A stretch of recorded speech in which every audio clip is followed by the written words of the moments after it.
Gravado nos estroboscópicos estúdios da Unigran, direto de Dourados, interior do Mato Grosso do Sul, a cidade em que a juventude se reúne na calçada dos outros para falar mal da vida alheia. Esse é o seu podcast Direito do Mato. Eu sou Fabrício Brau, ad impossibilia nemo tenetur. Vinícius de Almeida, a falar para essa câmera aqui, ó. Beba água, hidrate-se. Eu sou o professor Fernando Machado. A motivação te faz começar, mas o hábito te faz prosseguir. Que lindo isso, Fernando. Eu tô indo bem, né? Tá, daqui uns dias dá pra começar a fazer um perfil de coach aí. Não, você já pode escrever um livro de coach. Já dá. Já é. Todas as fontes são tamanho 14, né? Espaçamento 1,5, recuo de página de 4 centímetros, né? Pega umas frases do Pensador UOL. E pronto. Para quem está aí fazendo TCC, pega essa dica aí do professor Fabrício e do professor Fernando. Pessoal, vamos começar aqui já com aquele recado. Acompanhe a gente nas redes sociais. Dá uma conferida lá, Direito no Mato, procura no Instagram, no Facebook, no Twitter, no Spotify, no Google Podcast, no Apple Podcast, no Deezer e etc e tal. Confere lá o que a gente já produziu, os materiais que a gente já tem. Se quiser também fica sempre à vontade em trazer sugestões, críticas para a gente estar aqui aperfeiçoando mais e mais esse nosso louco podcast. E também a gente não pode deixar de iniciar o nosso programa agradecendo aqui todo o suporte que a Unigran está oferecendo para a gente gravar, continuar com os nossos episódios, oferecendo essa estrutura fantástica, uma equipe sensacional e que agora só está elevando o nível do nosso Direito do Mato. Irmãos e irmãs, mais uma vez é uma satisfação estar aqui gravando esse episódio, trazendo um pouco mais de conhecimento, trazendo um pouco de conteúdo jurídico de uma forma um pouco mais acessível para todos aqueles que estão nos ouvindo, aqueles que curtem as nossas redes sociais. Então, conforme o professor Vinícius já disse, nos siga, nos recomende, nos indique aos seus amigos, né? Você manda tanta coisa para os seus amigos, não custa mandar também o Direito do Mato.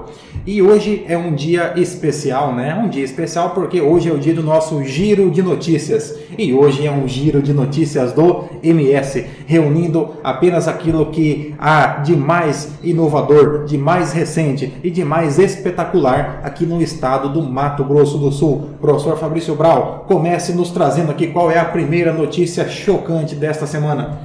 O Mato Grosso do Sul é chocante em notícias. Vamos lá. Ao cobrar dívida, homem invade lanchonete lotada de clientes com um caminhão. Após cobrar uma dívida sobre transferência de uma motocicleta, um homem de 55 anos invadiu uma lanchonete com um caminhão na cidade de Costa Rica.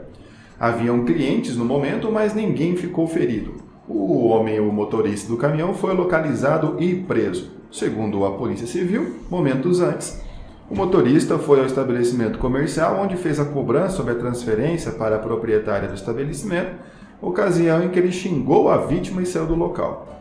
Logo depois, retornou com um caminhão. No momento, de acordo com o delegado, haviam várias famílias com crianças na lanchonete e o homem então jogou o caminhão contra o estabelecimento, só parando por conta do portão de entrada. Ninguém foi atingido. Deu sorte o motorista. É burro, mas é sortudo nessa questão. Os militares fizeram busca e o localizaram. Abordado, ele aparentemente estava embriagado, porém se recusou a fazer o teste do bafômetro e o caminhão foi apreendido. Perfeito, né? Inscrever no SPC ou notificar extrajudicialmente é para os fracos, né? Aqui no Mato Grosso do Sul, nós jogamos caminhões boiadeiros, né? Contra a propriedade das pessoas que nós estamos cobrando, né? Olha, esse programa de hoje vai, para quem não é do Mato Grosso do Sul, vai poder conhecer um pouquinho como é que é a nossa realidade aqui. É lógico.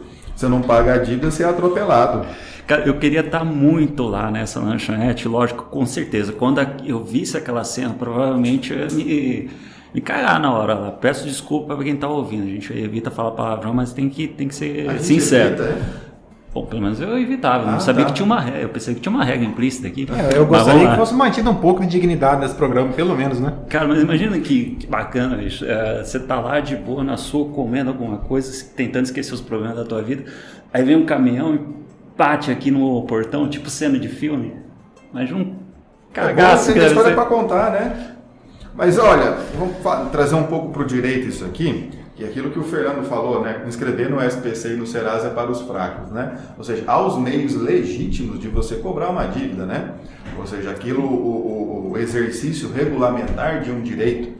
Você tem todos os instrumentos jurídicos para constranger o devedor cumprir com a prestação. No caso aqui, que era uma obrigação de fazer, ou seja, transferir o veículo, né, a motocicleta, à propriedade perante o Detran.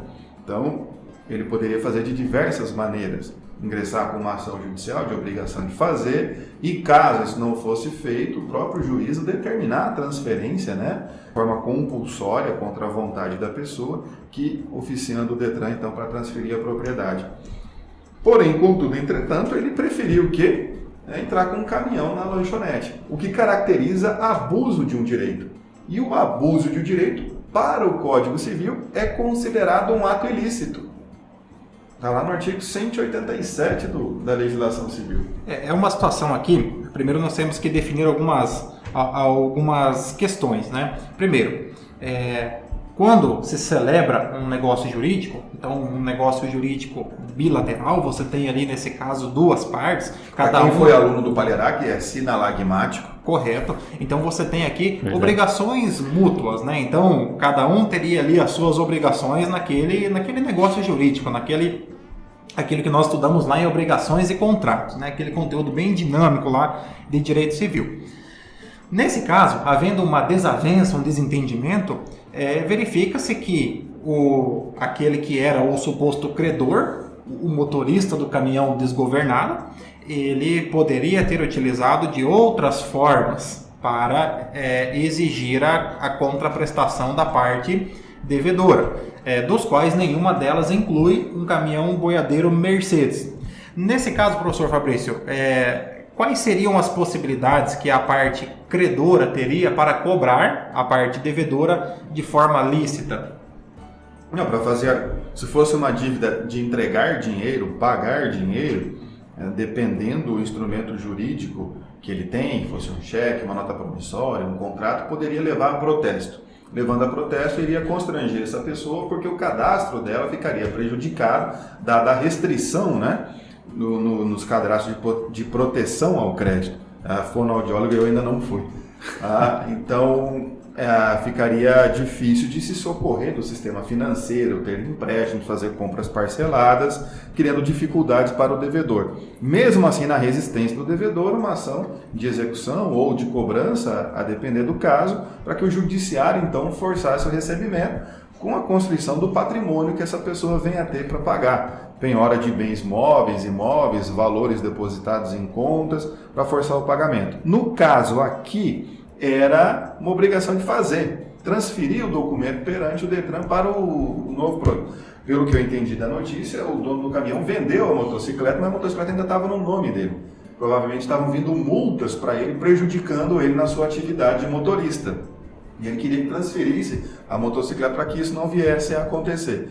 Então ele poderia ingressar com uma ação de obrigação de fazer, e caso essa pessoa não aceitasse ou não fizesse isso voluntariamente, o próprio juiz poderia oficiar o Detran para mudar a propriedade. E aqui nós temos uma questão também, supondo que não fosse um contrato aí que envolvesse uma obrigação de fazer, mas supondo que fosse uma cobrança, supondo que ali ele fosse o fornecedor e a vítima dessa agressão, né, ali na condição de devedora. Aí nós teríamos que aplicar o artigo 42 do Código de Defesa do Consumidor, que diz assim: o consumidor não será exposto a ridículo, nem será submetido a qualquer tipo de constrangimento ou ameaça, né? Então, o que nos leva àquela questão da cobrança vexatória. Uma coisa interessante em relação a essa ideia da cobrança vexatória é que o Código de Defesa do Consumidor, ele cria totalmente essa estrutura justamente porque antes o fornecedor ele se valia de meios onde expunha o consumidor perante a sociedade ao ponto de passar a imagem de mal pagador, ou então alguém que não consegue honrar os seus compromissos. Então a ideia do CDC justamente trazer essa vedação perante o fornecedor é justamente você evitar que o exercício de um direito seu caminhe num sentido de uma desproporcionalidade, criando então uma lesão àquela pessoa, no caso, então, o consumidor. Daí acaba interessante, assim, como o professor Fabrício comentou, dentro do ordenamento jurídico, existem outros meios. Há meios judiciais e há meios extrajudiciais que respeitam essa ideia da proporcionalidade e razoabilidade, como, por exemplo, a questão do protesto. O protesto ele é também um símbolo de uma representação de mal pagador. Todavia, ele segue toda uma lógica assim, de proteção jurídica, de regulamentação jurídica como um todo. Né? Então, fica aí sugestão, pessoal. Se você tem uma dívida a seu favor e precisa cobrar, não vai de caminhão, não. Vai de boa. Pode ir de caminhão, só não joga o caminhão em cima do devedor, né? Lá em Amambai, comer. lá em Amambai, na vila em que eu morava, havia um estabelecimento frequentado por pessoas que iriam ali, o chamado boteco, né? O bar ou o chamado boteco. Quando o boteco ainda tinha a concepção de boteco, né? Hoje há uma ideia de boteco, algo gourmet, né? Boteco gourmet não funciona. Aquele era aquele com as cadeiras e as mesas de lata, né, da escola, aquela amarela, né? Que você... As garrafas de pitu exibidas na prateleira. Exato, você sentava ali e contraía tétano, né, daquelas cadeiras. E lá era comum que o proprietário ele escrevesse no quadro e colocasse lá devedores do mês. E colocava o nome dos indivíduos ali, Zé Paraguai, o John Rambo, ia colocando o nome do pessoal que frequentava ali. John Rambo morava em Amambai? Morou um tempo. Tem outro John Rambo nos Estados Unidos, mas o de Amambai é o verdadeiro. Inspirou o filme? E ele inspirou. E ele colocava lá, tanto que ele trabalhava de servente, de pedreiro. E ele colocava ali os nomes. A pergunta é possível? Está dentro do direito do fornecedor expor o nome dos seus devedores ali no estabelecimento? Nem do fornecedor, no caso do direito do consumidor, e nem do credor que não seja fornecedor, expor esse constrangimento, né? A única maneira que o fornecedor, o credor pode constranger, expondo a público a característica que a pessoa é devedora, é levando a protesto ou inscrevendo nesses órgãos chamados de proteção ao crédito, né? O SPC, o Serasa, então eles servem para isso. Mas fora disso, daí já é esse constrangimento, a cobrança vexatória, que extrapola o exercício regular de um direito. Você pode cobrar uma dívida, mas dentro que você cobra essa dívida dentro da vamos falar, razoabilidade. Razoabilidade, né? Retomando aqui uma lei. Para achar que a gente é igual o ministro do STF, fala razoabilidade para tudo. Um ponto interessante é que se refere à inscrição do devedor nos cadastros de proteção ao crédito, no SPC ou no Serasa, ou seja lá qual for. E um ponto interessante é que o Superior Tribunal de Justiça ele possui um entendimento de que quando a pessoa ela já possui cadastros, já possui inscrições no seu cadastro, ela não tem direito de indenização por um eventual cadastro indevido. Qual seria a situação? Que imagine lá que eu tivesse um cadastro, uma inscrição lá no SPC, ou que eu tivesse 5 inscrições de dívidas que eu contraí e não paguei. Uma sexta empresa vem e me inscreve de forma ilícita, sem cumprir as formalidades previstas lá no CDC, notificação, a oportunidade do pagamento voluntário do débito, e me inscreve. Nesse caso, eu seria considerado pelo STJ o chamado devedor contumaz. Por quê? Porque eu já tenho outras inscrições no meu cadastro, de modo que eu não teria direito a uma indenização por dano moral. Não houve dano moral, por quê? Porque eu já tinha outras inscrições.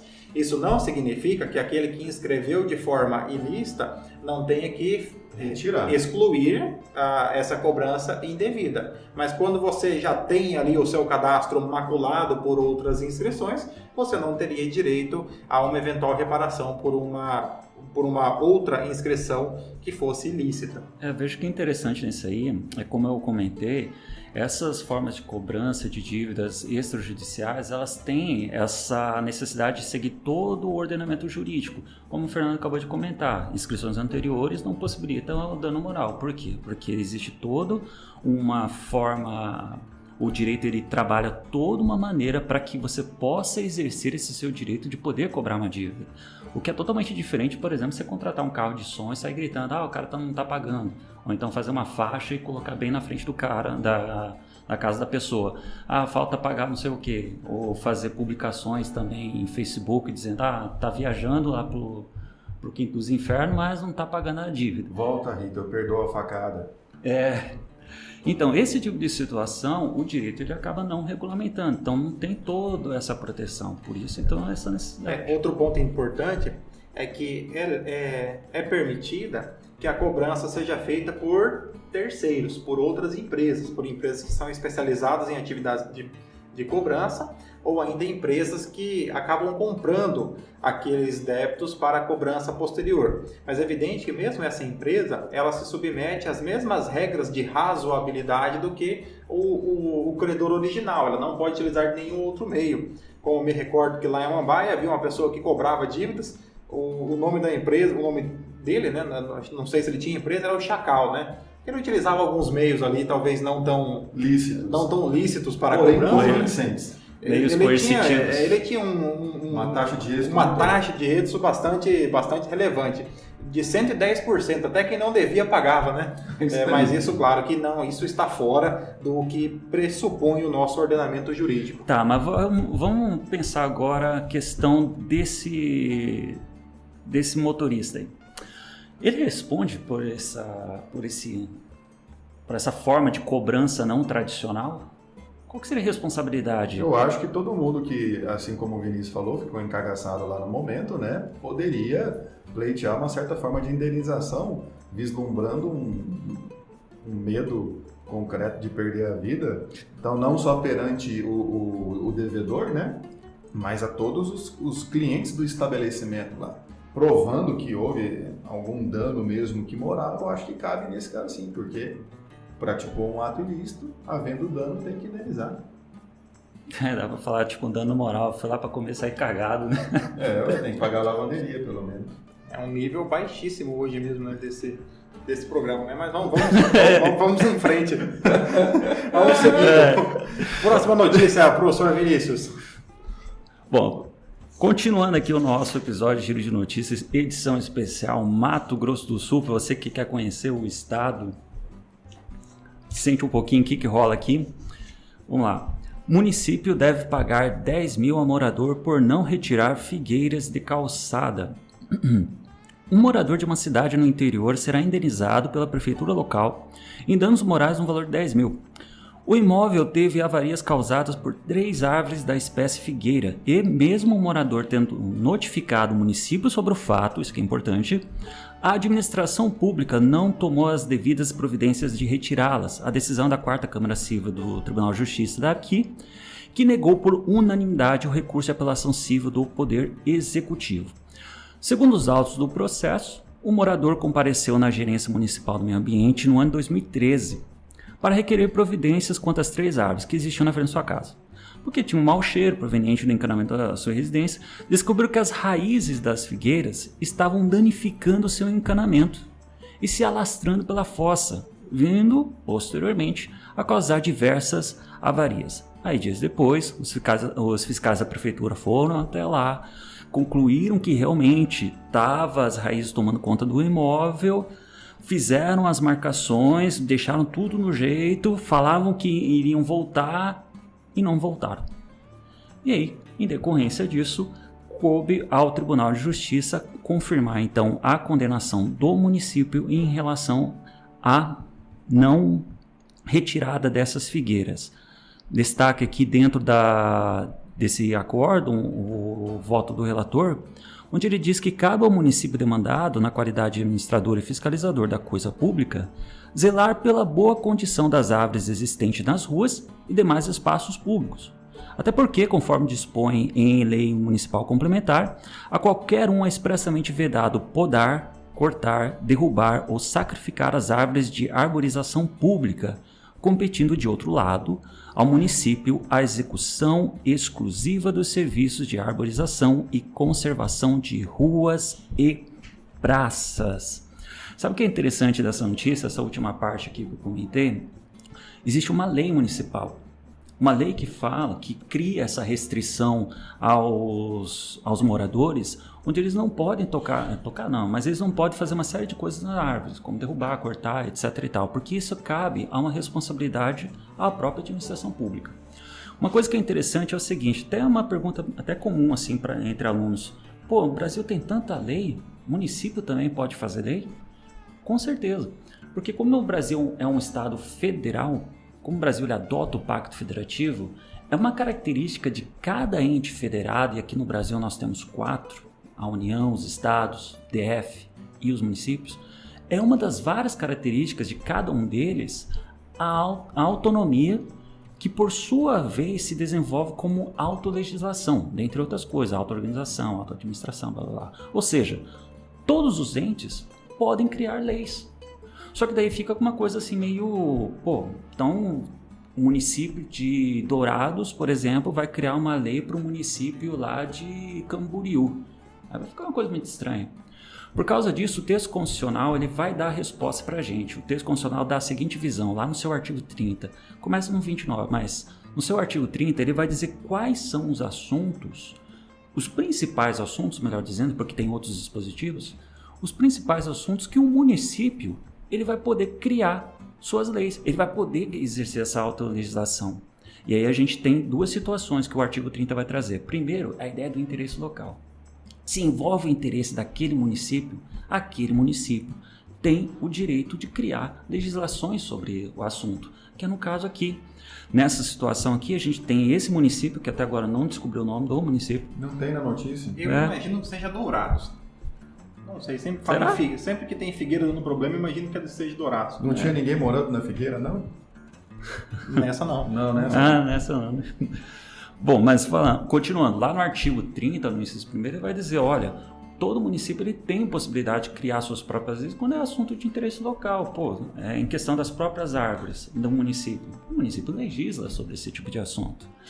Nesse caso específico, Dourados, né, você que está nos ouvindo de várias partes do Brasil e do mundo e de outros mundos onde quer que você esteja, Dourados é uma cidade reconhecida nacionalmente pela sua arborização. Então nós temos em Dourados uma das nossas marcas, um dos nossos orgulhos são as nossas árvores, né? Com exceção daquelas que caem, mas nós temos orgulho aqui de ser uma cidade arborizada. E nesse caso, é evidente que o município ele deve proteger esse patrimônio ambiental que nós temos.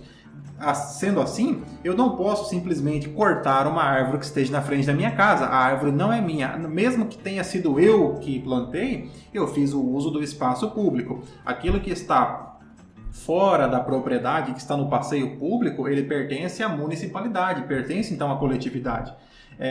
E a própria legislação municipal vai trazer os protocolos. Por exemplo, caso seja constatado que uma árvore possui um risco de queda, então o proprietário poderia fazer a sua retirada, autorizado pelo poder público, mediante a substituição daquela árvore por uma outra. Inclusive, nós temos aqui em Dourados um viveiro municipal. Eu retirei algumas mudas essa semana. Nosso viveiro funciona de forma bastante eficiente. Eu peguei lá 2 mudas, uma de IP branco e uma de IP roxo. Fiquei muito feliz com as minhas mudas de IP. E o município, então, ele vai por um lado, restringir o corte indiscriminado, mas vai trazer, então, possibilidade de que você possa fazer o manejo sustentável das árvores do município.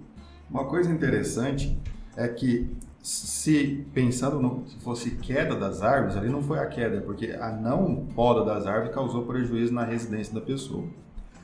Se houvesse a queda também em virtude das árvores estarem podres, sem a manutenção da municipalidade, caberia também a indenização. Mas já teve casos aqui em Dourados em que o morador pediu a autorização para a prefeitura para fazer a poda e a retirada da árvore. A prefeitura concedeu, ele não fez e a árvore veio a cair. Aí a prefeitura estava isenta de responsabilidade, porque ele assumiu para si, o morador, a responsabilidade de fazer a retirada da árvore. Então esse foi um caso que nós tivemos aqui. Então o município de Dourados, no caso, ele vai lá, o IMAN, né, com o Instituto do Meio Ambiente, faz a fiscalização, verifica que essa árvore realmente precisa ser cortada, ela está podre, ela vai vir a cair e pode causar danos então. E ele autoriza a retirada. E se a pessoa não autoriza e por acaso causa dano, não tira e causa dano a ela mesma, ela não pode né, exigir da municipalidade a reparação. Né, toda essa questão aqui. Nós temos que analisar porque é dentro do planejamento do município que ele é de responsabilidade, então da prefeitura municipal, há necessidade de todo um estudo técnico para que seja mantido, por exemplo, o plano de arborização do município. Nesse sentido, nós temos regiões em que não podem ser plantadas determinadas espécies, nós temos algumas espécies que são propícias para determinados bairros, algumas que são incompatíveis. Então, por exemplo, poderíamos plantar aqui em Dourados, sobretudo onde há instalação elétrica, plantas como o ficus, o oiti, a quaresbeira, né? São plantas que são apropriadas para o espaço urbano, que não atrapalham calçadas, que não atrapalham o trânsito e que não atrapalham, por exemplo, a rede elétrica. O jasmim manga, que agora está na moda, primaveras de várias espécies que ficam muito bonitas. E então, nunca essa tal de figueira, essa ficus não sei o que, ela destrói tudo. A figueira tem um problema porque por conta das suas raízes e da alta taxa de umidade que a planta precisa, então ela acaba buscando justamente o encanamento. Então, uma vez ela perfurando o encanamento, as suas raízes passam a crescer dentro do encanamento do imóvel, né? Então, um dos meus hobbies também é a botânica, então eu acabo estudando aqui um pouco sobre esse assunto. Aqui virou aula de biologia. Da mesma forma, sem falar que ela cresce muito rápido. Da mesma forma que você não pode plantar, por exemplo, o eucalipto próximo de nascentes. Você sabe disso, né, professor Vinícius? Sei, mas eu vou deixar você falar. O eucalipto ele não pode ser plantado próximo de nascentes. Então existe todo um cuidado do qual o município é o responsável. Sendo então o particular, sendo ele limitado com relação à sua atuação, cabe ao município que tome conta então desse serviço. Como o professor Fabrício colocou, citou o exemplo da queda de uma árvore, e uma árvore que eventualmente caiu, né? Então, a queda de uma árvore, ela em decorrência, por exemplo, de uma tempestade, de uma forte ventania, nós teríamos o chamado caso fortuito ou força maior. Eu, particularmente, nunca aprendi direito qual é a diferença entre um e outro, eu sempre falo os dois juntos, né? Porque eu não sei exatamente a diferença. Para não errar, né? Talvez o professor... É igual a minha tia que fala calúnia e difamação, né? Ela fala junto também para ficar mais fácil, né? Talvez o professor Fabrício possa falar um pouco mais da diferença dos conceitos. Então, uma árvore que cai, na verdade, então você tem ali o caso fortuito, a força maior, né? Foi Deus que quis que caísse. Nenhuma folha cai da árvore sem que Deus autorize, né? Deus ele libera cada folha que cai no mundo. Nesse caso, a pergunta é: o município é responsável? Aí teríamos que analisar o caso concreto. Por quê? Se o município ele foi omisso na fiscalização e no cuidado com a política urbana, então o município ele pode ser responsabilizado. Quando nós falamos em responsabilidade da administração pública, nós vamos lá para o artigo 37, parágrafo 6º da Constituição Federal, que fala da chamada responsabilidade objetiva.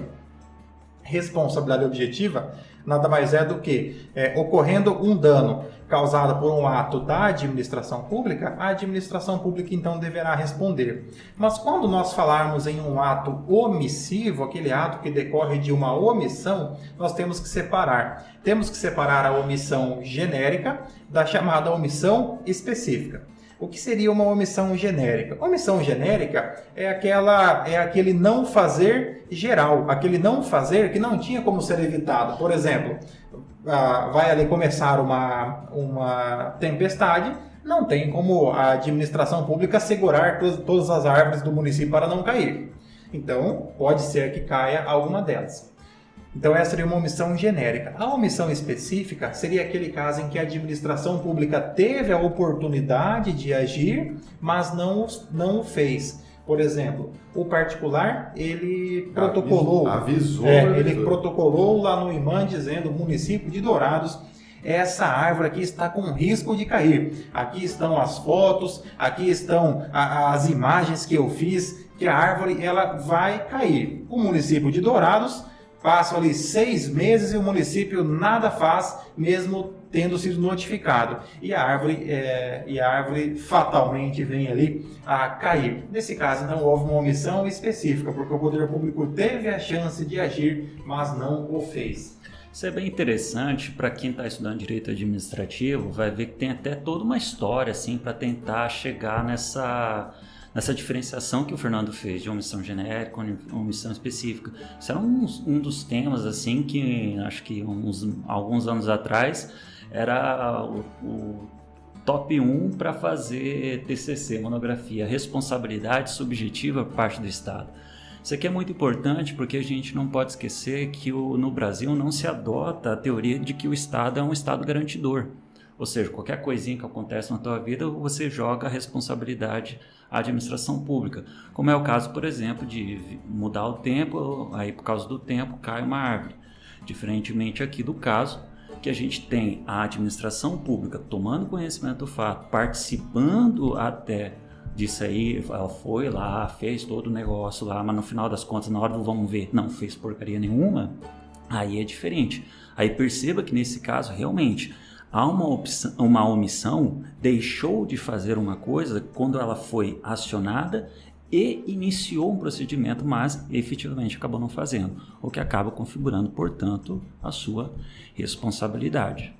E aqui, professor Fabrício, apenas uma curiosidade, já que o professor Vinícius tocou no assunto, nós temos uma situação no Brasil em que adota-se a teoria da responsabilidade integral com relação a danos nucleares.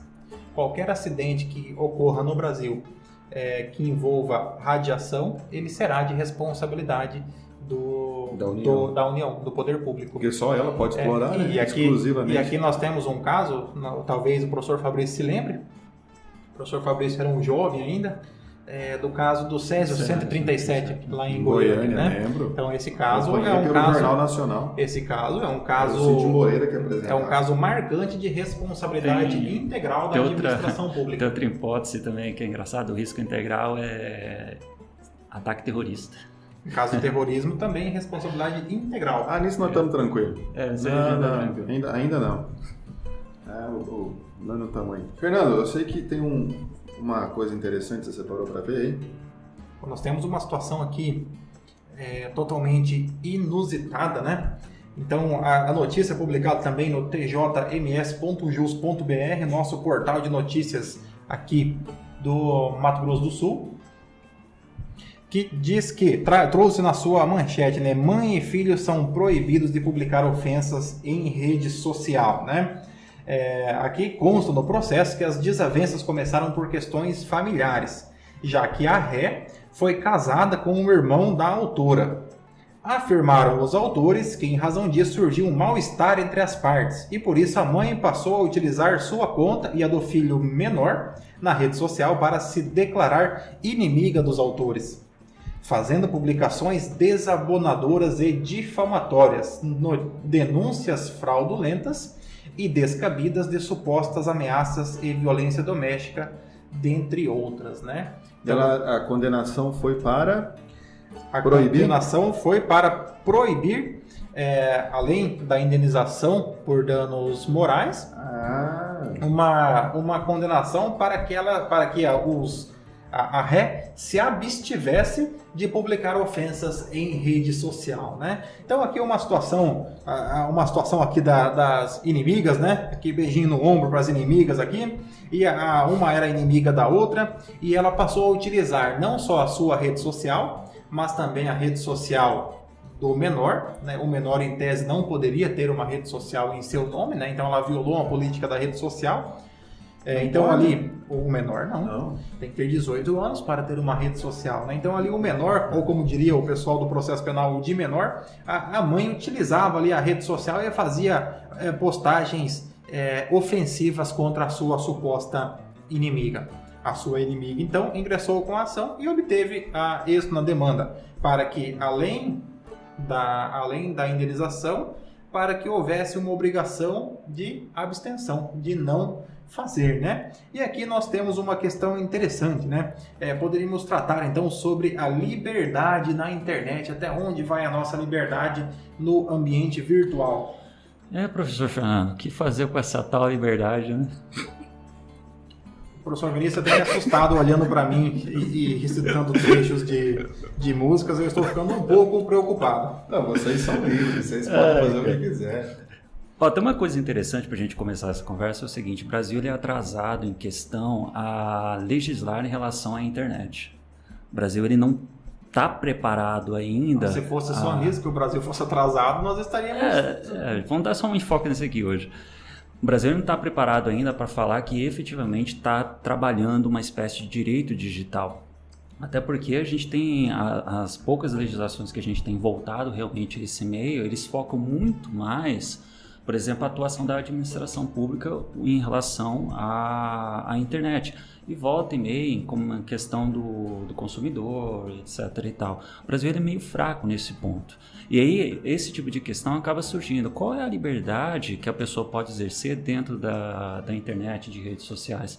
Será que seria a mesma liberdade restrita que, por exemplo, o que o direito brasileiro trabalha fora da internet? Então, o que a gente consegue observar dentro de algumas decisões, dentro de alguns julgados, é que o direito ele precisa adequar esse tipo de situação, óbvio.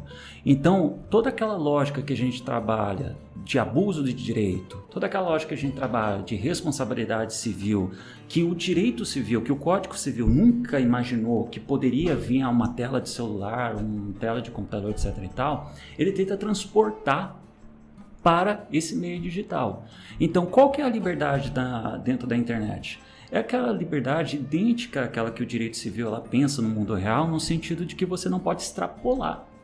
Então, se você tem um caso aqui que até agora eu não entendi, que quem era casado com quem que era mãe e irmã de quem, né? Mexeu com família, confusão, né?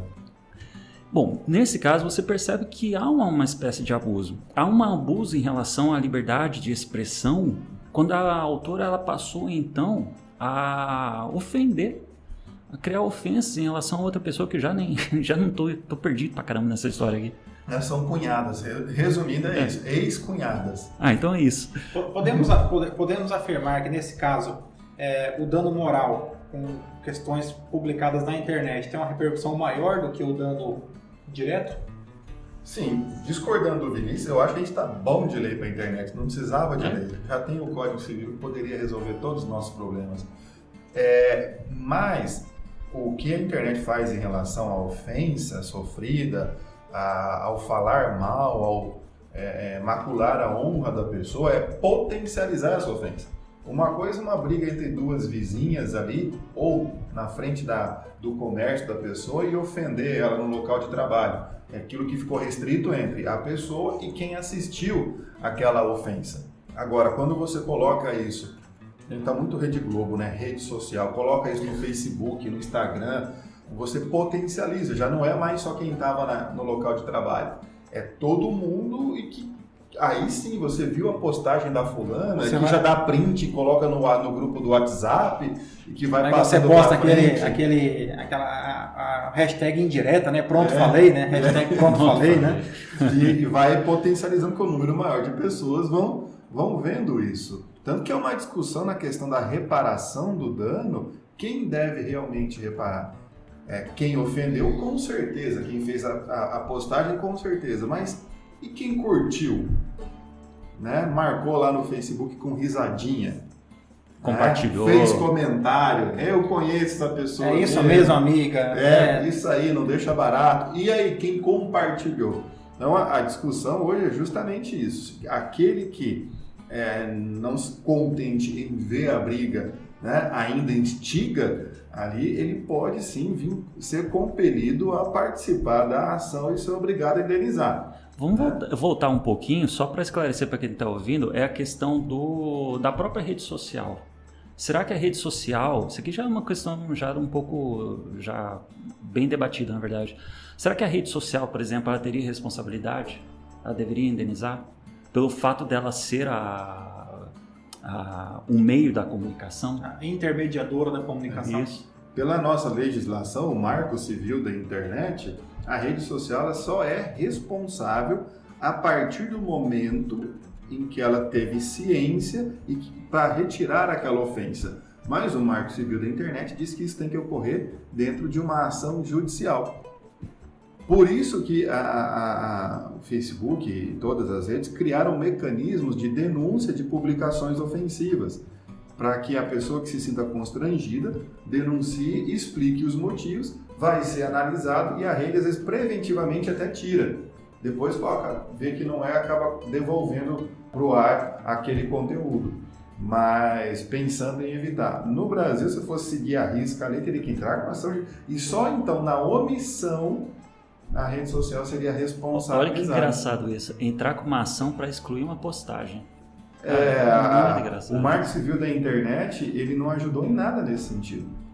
Se você tem um mecanismo que a pessoa está lá, né, no Facebook, foi chamada de, sei lá, de ladra ou de bandida, seja lá o que for, ela tem um mecanismo para você comunicar diretamente ao Facebook. Fala, olha, Facebook, isso aqui sou eu, tal, tá mentindo, tá me ofendendo, tal, tudo. Faz a análise, tira do ar. Não precisa entrar com uma ação judicial. Mas também os nossos legisladores burocratas criaram mais um empecilho. E também tem redes sociais que agora estão também adotando mecanismos prévios, onde ele evita, por exemplo, algumas palavras. Tanto é que você vai ver, às vezes o cara vai escrever uma palavra e coloca números para representar uma das vogais. A ideia nesse caso, nós temos aqui uma ideia de controle estatal, que é o poder público tendo esse poder, aquilo que nós poderíamos colocar como censura na internet, o poder público determinando aquilo que pode, aquilo que não pode ser postado, o que acaba sendo, embora nós possamos ser contra em algumas situações, mas o Estado, ele, em virtude da sua própria natureza, ele acaba tendo que fiscalizar tudo que acontece em sociedade. Então o Estado, ou em maior intensidade ou em menor intensidade, o Estado ele deve sempre atuar, mas o ideal é que as próprias redes sociais que criem mecanismos de gestão própria, que esses pequenos conflitos que eles sejam solucionados pela própria rede social. É uma responsabilidade da rede social. Eu entendo que a rede social, como qualquer outra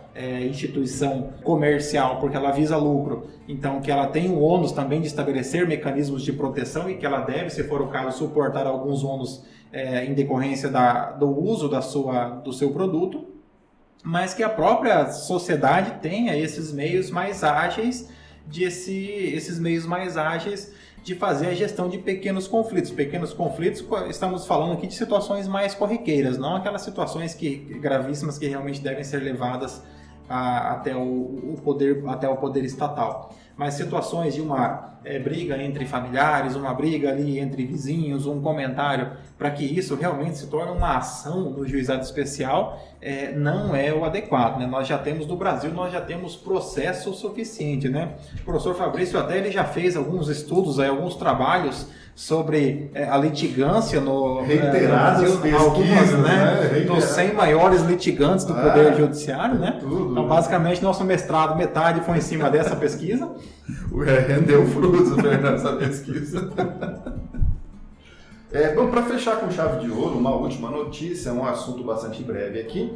Invasão de gado em plantação vizinha não gera dano moral. De acordo aqui com o processo... Mais um dia normal no Mato Grosso do Sul, né? Isso está acontecendo agora, né? A cada 37 minutos ocorre uma invasão de gado na propriedade vizinha. É algo normal acontecer. Então, o dono da plantação de milho percebeu que, em dada ocasião, na razão da negligência da cerca do vizinho, que não fazia manutenções, o gado então, adentrou a sua propriedade e teria causado um prejuízo de R$5.000. Ajuizou a ação. Nesse caso aqui, ele nem conseguiu provar que o dano era R$5.000, porque estipular de quanto milho o gado comeu ou pisoteou, mas conseguiu a indenização do dano material, ou seja, milho, desde que seja realmente comprovado. A quantia, se não me engano, lá ficou em torno de R$2.500. Porém, não teve dano moral, dado que é algo que pode vir a acontecer, porque os animais tendem, às vezes, a querer romper as barreiras criadas pelo homem, dado que o milho do vizinho, às vezes, é mais saboroso do que o pasto que ele tem ali no seu alcance. Pode ser que a espiga do vizinho seja mais chamativa, né? Então ele falou, aqui tá mais bonito, tá mais gostoso, né? Do que o pasto. O milho já está embonecando, né? Aí atrai o gado. E aqui a gente, na questão, né, não há o dano moral, porque foi considerado aquilo que nós já falamos em episódios anteriores do mero de sabor, né? E acho que falamos ainda hoje do mero de sabor, não é? Então, tem essa questão, o juiz não conseguiu ver aqui o dano moral, mas é claro, você é responsável pelos animais de sua propriedade, de sua guarda, então você tem que cuidar daquilo que eles vêm a praticar. O primeiro ponto aqui se refere ao direito de vizinhança. Como regra, uma cerca ela é de responsabilidade de ambos. Então, ambos devem ter o dever de vigilância com relação à cerca que separa ali duas propriedades. Sobretudo numa situação de potencial risco, porque se você tem de um lado gado e de outro milho, você tem uma situação conflituosa em potencial. Porque em algum momento o gado tentará chegar no milho. Isso é uma regra da natureza. Pelo menos para nós que moramos lá em Amambai, que nascemos lá, nós sabemos que uma hora o gado ele atinge o milho. Então a responsabilidade primeiro... Que seja na ração uma hora. Correto. Então a ideia é que ambos no direito de vizinhança são responsáveis pela manutenção da cerca, né? Ocorrendo uma eventual situação de invasão na propriedade com prejuízo, então é evidente que ninguém é obrigado a suportar um prejuízo causado por outro. Então, nesse caso, está correta a decisão no qual indeniza-se o dano relativo ao milho. Talvez ali é feito um breve cálculo, né, da metragem implantada e qual seria a produtividade média daquela metragem, chegando-se ao valor aí que, como o professor Fabrício colocou, em torno de R$ 2.500. Agora, com relação ao dano moral, realmente é uma situação um pouco mais complexa. Porque, a não ser que seja comprovado que há um dano recorrente ou que de forma talvez dolosa, né, o vizinho tenha soltado o gado na propriedade, aí nós teríamos um elemento diferencial, mas em regra o gado ele vai seguir ali os seus instintos naturais, e o instinto natural do gado é buscar a sua alimentação, aquilo que melhor lhe aprover, e ele vai buscar, né? Então, não havendo nenhuma situação diferenciada em termos de abalo psicológico, ou não comprovada essa vinculação tão grande entre o milho e o proprietário, a ponto de que o milho comido gerasse esse dano moral totalmente fora do contexto normal, não há que se falar em dano moral. O milho não tinha aquele valor sentimental. É bom que não tenha, né? O ideal é que não tenha. Você pegar milho aí. Nada. Irmãos e irmãs, encerramos mais um episódio do nosso Direito do Mato. Esse foi o Giro de Notícias do MS, o jornal mais importante, o jornal jurídico, né, mais importante aqui da região sul do Centro-Sul do Mato Grosso do Sul. Fica aqui o nosso apelo para que você curta as nossas redes sociais, para que você nos acompanhe, para que você nos deixe sempre o seu carinho, a sua participação em forma de curtida no Instagram, no YouTube, no Spotify e seja lá onde você nos encontrar. Aí, pessoal, principalmente para quem é de outro estado e queira conhecer o Mato Grosso do Sul, é isso que espero você quando vier aqui visitar a gente. Ajuda o nosso turismo. E, pessoal, peço mais uma vez, aproveitando a fala do Fernando, segue a gente nas redes sociais, fica à vontade também a sempre interagir com a gente. Pode enviar sugestões, pode enviar críticas, pode enviar qualquer coisa aí que a gente possa contribuir para enriquecer mais aqui o nosso programa. A gente já está aproximando do fim, mas não podemos deixar de agradecer não só você, ouvinte, por estar acompanhando a gente, mas também o pessoal da Unigram por oferecer esse estúdio que, mais uma vez, insisto, é fantástico. O auxílio da equipe técnica, principalmente do Paulo, que está fazendo com que a gente tome outros rumos melhores aqui no nosso podcast. Mais uma vez fica aí o convite, acesse, conhece lá nossos outros episódios, confere lá no YouTube, no Spotify. Pessoal, uma ótima semana, um abraço, sejam felizes.